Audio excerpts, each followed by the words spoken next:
Hello everyone, আসসালামু আলাইকুম। English roots এর আজকের এই ক্লাসে তোমাদের সবাইকে স্বাগতম। আজকে আমাদের আলোচনার বিষয়বস্তু হচ্ছে নাউন। বিগত ক্লাসে আমরা word, letters, level, sentence, parts of speech সম্পর্কে বিস্তারিত ক্লাস করেছি। তোমরা যারা যারা ক্লাসগুলো করনি তারা এই আই বাটনে ক্লিক করে ক্লাসগুলো করে নিতে পারো। তো চলো দেরি না করে আজকের ক্লাসটি শুরু করা যাক।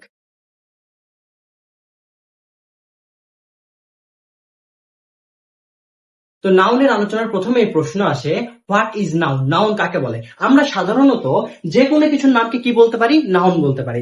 এই জন্য নাউনকে বলা হয় naming word. So noun is a naming word, মানে যে কোনো কিছুর নামকে আমরা যখন ডিসক্রাইব করতে যাব তখন আমরা তাকে কি বলবো? নাউন। তোমরা নিশ্চয়ই পার্টস অফ স্পিচের ক্লাসে এই সম্পর্কে জেনেছো। তো আসলে নাউন কি কি হতে পারে? নাউন যে কোনো কিছু হতে পারে। হতে পারে কোনো ব্যক্তির নাম, হতে পারে কোনো বস্তুর নাম, হতে পারে কোনো জায়গার নাম। তোমরা যদি এখানে ছকটা লক্ষ্য করো তাহলে দেখবে প্লেস বলেছে আমি, কোন জায়গা, যেমন ঢাকা, স্কুল, রাজশাহী, ইউনিভার্সিটি, প্রত্যেকটা হচ্ছে একটা নির্দিষ্ট জায়গা।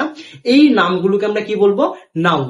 আবার যখন আমি কারো নাম ধরে ডাকি, রহিম বলি, করিম বলি, রোনালদো বলি, মেসি বলি, এই নামগুলো যখন আমি বলি তখন আমরা তাকে কি বলি? কোনো ব্যক্তির একটা পরিচিতি, তখন আমি তাকে কি বলি?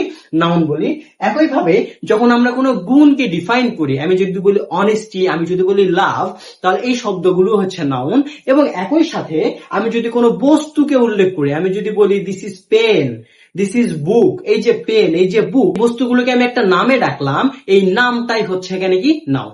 সুতরাং তুমি এখন ক্লিয়ারলি বলতে পারবে যে যত কিছু আছে আমাদের এই দুনিয়ায়, আমাদের চোখের সামনে, আমরা যাকে নাম ধরে ডাকতে পারি তাকেই আমরা কি বলতে পারবো? নাউন। এই যে আমরা নাউন বললাম, এই নাউনকে আবার প্রধানত দুই ভাগে ভাগ করা যায়। একটা হচ্ছে কনক্রিট নাউন আর একটা হচ্ছে অ্যাবস্ট্রাক্ট নাউন। তাহলে কনক্রিট নাউনটা কি? কনক্রিট নাউনটা কি? ইন্দ্রিয়গ্রাহ্য। ইন্দ্রিয়গ্রাহ্য কি? যা তুমি ধরতে পারবে, ছুতে পারবে, সবগুলোকে তুমি কি নাউন বলতে পারবে? Concrete noun. যেমন আমি যদি বলি বুক, আমি যদি বলি ফ্লাওয়ার, আমি যদি বলি ফ্যান, তুমি খেয়াল করে দেখো এই সবগুলো বস্তুকে আমি হাত দ্বারা ধরতে পারি, হাত দ্বারা ছুতে পারি। কিন্তু এর বিপরীত যে নাউন তাকে আমরা কি বলছি? Abstract noun. অ্যাবস্ট্রাক্ট নাউনটা কি? তুমি হাত দিয়ে ধরতে পারবে না, ছুতে পারবে না, হ্যাঁ, কিন্তু কি করতে পারবে? তুমি অনুভব করতে পারবে। যেমন আমি যদি বলি অনেস্টি, সততা, তুমি কি সততা ধরতে পারবে? না। সততা হচ্ছে একটা অনুভূতির বিষয়। সততা হচ্ছে একটা মানুষের গুণ। তুমি যদি বলো আইডিয়া, তুমি যদি বলো কাইন্ডনেস, সবকিছু হচ্ছে একটা গুণ মানুষের, যা তুমি ধরতে পারবা না, যা তুমি ছুতে পারবা না, কিন্তু তুমি কি করতে পারবা? অনুভব করতে পারবা। তাহলে তাকে আমরা কি বলবো? Abstract noun. এই যে আমরা কনক্রিট নাউন আলোচনা করলাম, অর্থাৎ যেটা ধরা যাচ্ছিল, ছোঁয়া যাচ্ছিল, এই নাউনকে আবার কয় ভাগে ভাগ করা যায়? 4 ভাগে। ভাগগুলো কি? একটা হচ্ছে প্রপার নাউন, একটা হচ্ছে কমন নাউন, একটা হচ্ছে কালেক্টিভ নাউন, এবং লাস্ট ওয়ানটা কি? Material noun. আমরা এবার এই প্রত্যেকটা নাউনের বিস্তারিত আলোচনা করব। আমরা সবার আগে আলোচনা করব প্রপার নাউন।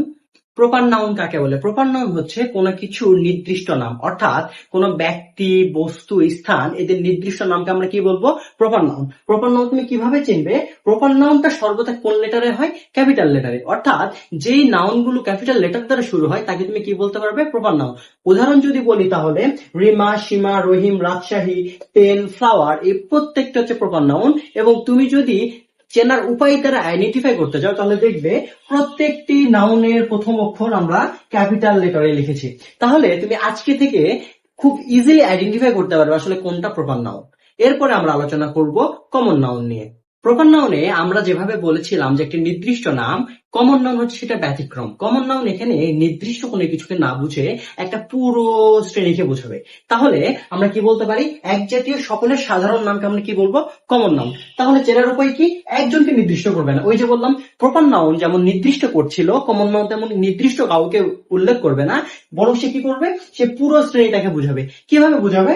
বয়, সিটি, রিভার, এখানে আমরা উদাহরণ দিয়েছি। যেমন বয়, আমি যদি বলি রহিম, রহিম একটা নির্দিষ্ট ব্যক্তি ছিল, কিন্তু এখানে রহিম যে ছেলে, এই রহিম ছেলের পুরো শ্রেণীকে বোঝানো হয়েছে বয় দ্বারা। ঠিক তেমন ভাবে আমি বলেছি সিটি, আমরা প্রপার নাউনে ব্যবহার করেছিলাম রাজশাহী। রাজশাহী দ্বারা মূলত একটা নির্দিষ্ট জায়গা প্রকাশ করেছিলাম আমরা, কিন্তু এই ক্ষেত্রে সিটি দ্বারা আমরা যত শহর আছে সব শহরকে নির্দেশ করেছি। একইভাবে রিভার, কোন একটা নির্দিষ্ট নদী না বুঝিয়ে আমরা কি বুঝিয়েছি? এখানে যতগুলো নদী আছে সবগুলোকে আমরা এক শ্রেণীতে ফেলেছি।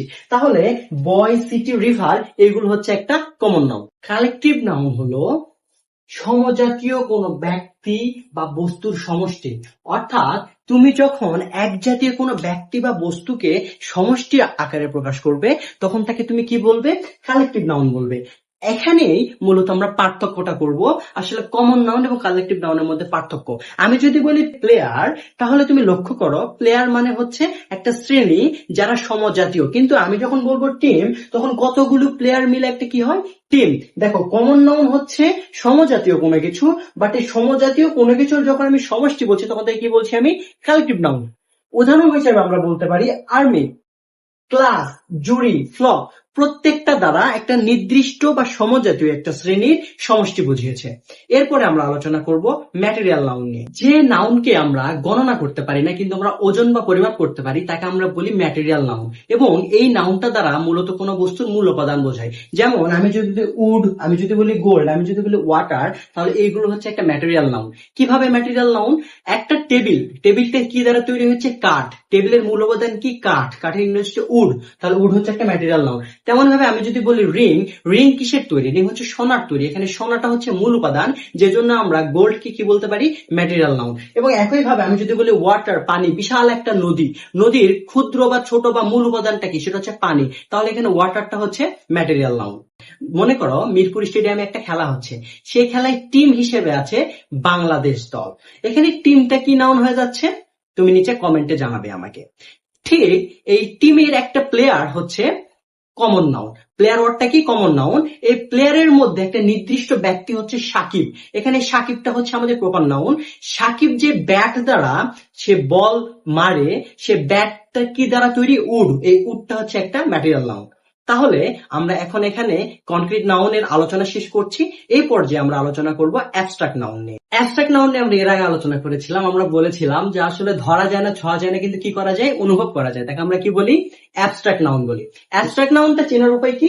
যেসব শব্দের শেষে, অর্থাৎ তুমি যদি কোনো শব্দ দেখো এবং সেই শব্দের পরে যদি তুমি শান, নেস, হুড, দম, শিপ, মেন্ট জাতীয় কোনো শব্দ দেখো, তাহলে তুমি তাকে কি বলতে পারবে? তুমি তাকে বলতে পারবে অ্যাবস্ট্রাক্ট নাউন।